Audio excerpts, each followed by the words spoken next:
نحمدہ ونصلی علی رسولہ الکریم اما بعد۔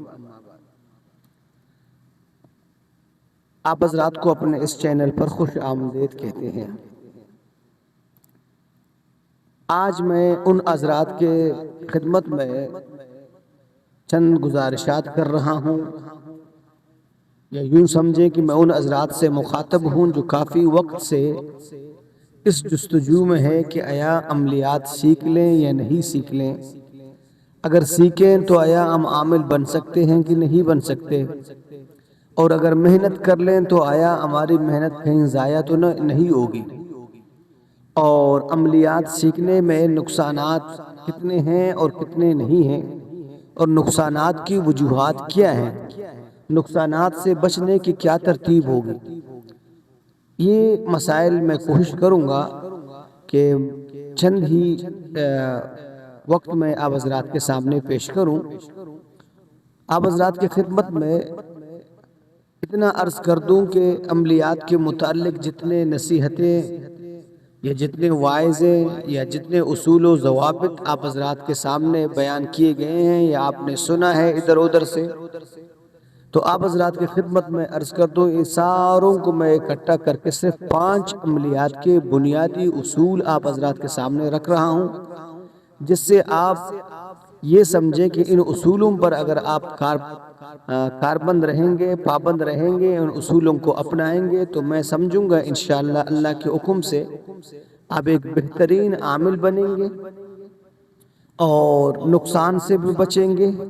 رجعت بھی نہیں ہوگی، اور آپ ایک بہترین معالج بن کر خدمت خلق کریں گے، اور امت محمدیہ کے آپ ایک دادرس بن جائیں گے، دادرسی کریں گے، ان کے غمخواری کریں گے۔ سب سے پہلے آپ حضرات کی خدمت میں پہلا جو اصول بیان کر رہا ہوں کہ عقیدے کے درستگی عملیات میں بڑا کارآمد ہے۔ اس بات کو بھی یاد رکھیں، عملیات بنیادی طور پر عملیات بنیادی طور پر ایک فن کو کہتے ہیں۔ اب اس فن کو اسلامی طریقے پر اگر آپ استعمال کر لیں گے تو یہ نورانی علم ہوگا، نورانی عملیات ہوگا، اور ایک روحانی معالج آپ بن سکیں گے۔ اگر اسی فن کو آپ اسلامی اصول و ضوابط پر نہیں استعمال کر سکتے، نہیں کریں گے، تو آپ ایک عامل بنیں گے لیکن روحانی عامل، نورانی اعمال اور ایک روحانی معالج آپ کو نہیں کہیں گے، صرف آپ کو ایک عامل کہیں گے، یا عام طور پر جو لوگوں میں مشہور ہے، اللہ معاف کرے، آپ ایک جادوگر ہوں گے، کیونکہ آپ اپنے فن کے ذریعے سے لوگوں کے کام وغیرہ کر رہے ہیں۔ تو نورانی عملیات دونوں جہانوں کی کامیابی ہے، جس کے اندر رجعات کے بھی خطرات کم ہیں، اللہ کی رضا بھی اس میں شامل ہے، اور خدمت خلق کی بھی ثواب بھی آپ کو ملے گا، ایک انسانی ہمدردی کے بھی ثواب آپ کو ملے گا۔ تو روحانی عملیات، نورانی عملیات سب سے بہترین عملیات ہیں۔ یاد رہے نورانی عملیات کے لیے عقیدے کا درست ہونا، کہ آپ کا عقیدہ یہ ہو کہ نقصان اور فائدہ اللہ کی جانب سے ہوتی ہے،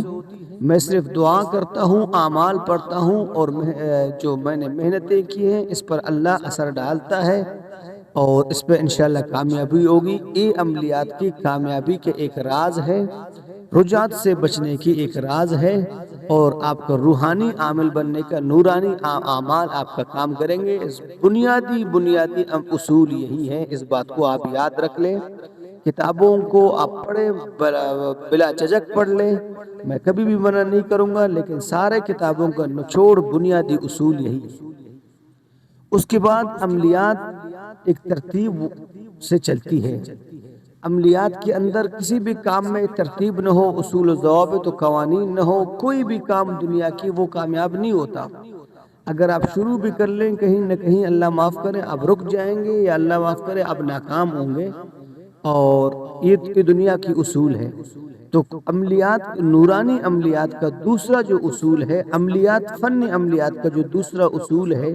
وہ یہ ہے کہ آپ جو عملیات سیکھ رہے ہیں اس کی اجازتیں لازمی ہیں۔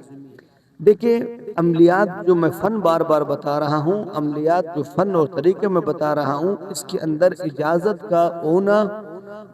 بڑا کارآمد ہے۔ اس پہ میں تفصیلی بات نہیں کروں گا، مثالیں نہیں دوں گا، اس لیے کہ وقت کی نزاکت ہے۔ بہرحال اکابرین و علماء جو اپنے عملیات کا ذکر کرتے ہیں، جو اپنے وظائف کا ذکر کرتے ہیں، وہ اکثر یہی کہتے ہیں کہ فلاں بزرگ سے مجھے یہ ملا ہے۔ حالانکہ وہ عقیدے کے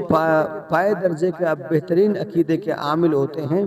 بڑے بڑے اکابرین ہوتے ہیں، تب بھی وہ اپنے اساتذہ کا ذکر کرتے ہیں کہ یہ اعمال مجھے فلاں شخص سے ملا ہے۔ تو اس کا مطلب یہ ہے کہ عملیات کے اندر اساتذہ کی اجازت، عملیات کے اندر اسناد، اور عملیات کے اندر آپ کو سکھانے والا کوئی استاذ آپ کا ہونا ضروری ہے، یعنی استاذ کا اجازت لازمی ہے۔ اگر آپ اجازت کے ساتھ کریں گے تو انشاءاللہ رجعت اور نقصانات کم ہوں گے، اور اگر خدا نخواستہ اس دوران اگر خدا نخواستہ کوئی نقصانات ہوں گے، آپ اساتذہ سے رہنمائی حاصل کر لیں گے، اساتذہ سے رجوع کر لیں گے۔ ایسا صرف رجوع سے بھی وہ نقصانات آدھا ہو جاتی ہے، جب اساتذہ کچھ رہنمائی کر لیں گے تو پھر وہ نقصان نہیں رہے گا۔ تیسرا جو عملیات کا بنیادی سمجھو اصولوں میں سے ایک تیسرا اصول یہ ہے کہ عملیات کے اندر پرہیز بڑا لازمی ہے۔ اب پرہیز فن عملیات میں پرہیز جلالی اور جمالی کو بھی کہتے ہیں، لیکن فن عملیات کے ساتھ نورانی عملیات میں پرہیز سے مراد پاکیزگی ہے، گناہوں سے بچنا ہے، وقت کی پابندی ہے۔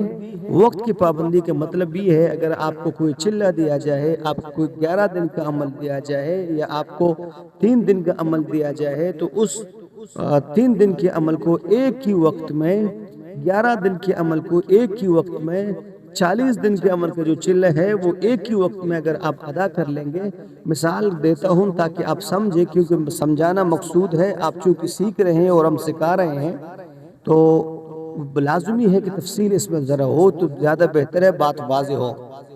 وہ اس طرح کہ اگر آپ ایک چلہ کاٹ رہے ہیں، ریاضت کر رہے ہیں، 11 دن کی ہو، 3 دن کی ہو، 40 دن کی ہو، تو آپ یاد رکھیں، اگر آج مغرب کے بعد آپ نے شروع کیے ہیں 7 بجے یا کہیں 8 بجے، تو آپ نے کل جو دن شروع کرنا ہے وہ بھی 8 بجے کے آس پاس ہو۔ 15 منٹ آگے 15 منٹ پیچھے میں کوئی مذائقہ نہیں ہے۔ ہاں، اگر آپ گھنٹہ بعد 2 گھنٹہ بعد ادھر ادھر کر لیں گے تو یاد رکھیں، جو عملیات کا چلے کا جو اصل مقصد ہے، جو اصل قوت ہے، شاید کہ وہ آپ کو حاصل نہ ہو۔ لہٰذا آپ ایک اصول کو آپ چھوڑ رہے ہیں، جو تیسرا اصول جس کو ہم نے شمار کیا ہے، جو پاکیزگی، پرہیز اور وقت کی پابندیوں کو ملا کے ہم آپ کی خدمت میں پیش کر رہے ہیں۔ پرہیز جلالی ہو جمالی، جو اساتذہ فرماتے ہیں وہ پرہیز کرنا ہو، اور گناہوں سے پرہیز ہو، اور اسی طرح وقت کی پابندی ہو۔ پرہیز میں جمالی زیادہ اہم ہوتا ہے اور جلالی بھی اہم ہوتا ہے، لیکن وہ حب کے معاملات میں، جب آپ فن عملیات میں حب کا کام کرنا چاہ رہے ہیں تو پرہیز جلالی اور جمالی کی طرف زیادہ توجہ ہے،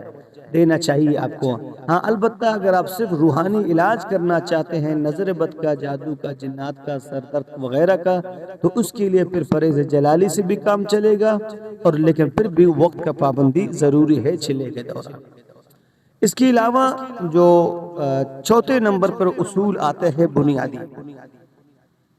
وہ یہ ہے جس عمل کو آپ کرنا چاہ رہے ہیں نا، اس عمل کی تلفظ کا درستگی سے ادا ہونا۔ میں پھر ایک مرتبہ آپ حضرات کی خدمت میں عرض کر رہا ہوں، یہ بڑے اہم نکتے ہیں، یہ بڑے اہم اصول ہیں عملیات کے راز کی۔ وہ میں آپ کو بتا رہا ہوں جو عام طور پر یوٹیوب میں نہیں، جو طالب علم آمنے سامنے دو زانو ہو کر بیٹھتا ہے اس کو سکھانا چاہیے۔ لیکن چونکہ میرے یوٹیوب چینل پر سارے مشتاق عاملین ہیں، یا میرے مخصوص طالب علم ہے، اکثر میرے شاگرد ہیں، میرے دوست ہیں، میرے عزیز ہیں،